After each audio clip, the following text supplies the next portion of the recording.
अभी पद्मावत आई कि खिलजी का उस दौर से पद्मावती के दौर से कोई संबंध ही नहीं है। 100 साल से ज्यादा का बंटवारा है समय में। तो जैसे एक तो उनमें 100 साल का फर्क है, दूसरा अलाउद्दीन खिलजी को जैसे मुसलमानों का एक चित्रण किया जाता है, क्रूर और ये, और उसको मैंने फिल्म भी देखी तो ऐसा वो खा रहा है जैसे उसको कभी खाने को नहीं मिला, जंगली वहशी का। वास्तव में अलाउद्दीन खिलजी बहुत कल्चर्ड था, जो पर्शिया का, ईरान का इतिहास, वहाँ के राज दरबार के तौर तरीके से उनसे वाकिफ था। उसने सूरत के राजा से भी संधि की जो हिंदू था। और ये जो कहानी बनी अलाउद्दीन खिलजी की, जो रिसर्चर कहानी इसने ली, वो जानता ही नहीं है कि ये एक मलिक मोहम्मद जायसी का उपन्यास था और ये काल्पनिक उपन्यास था। उसने उसमें कल्पना के रूप में खिलजी को एक विलन के रूप में दिखाया कि जो पद्मावती के मोह में पड़ गया है, और वो फिर तोता और मिरर, वो सब कहानी आ गई। अब ये इतिहास पे कैसे आई? जो गायक, लोक गायक होते हैं, उन्होंने अपनी गायकी विकसित की, वो गायकी गांव-गांव तक गई। और बाद में 19वीं शताब्दी में जब ब्रिटिश इतिहासकार लेखक जेम्स टॉड आया, तो उसने पॉपुलर नैरेटिव जो सुना लोगों के मुंह से,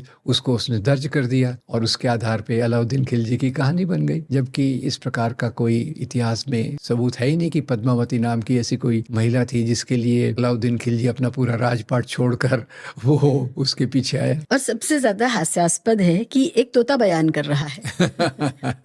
मतलब ये कोई कैसे यकीन कर सकता है और इसके आधार पे लोग तलवारें निकाल सकते हैं। जी जी।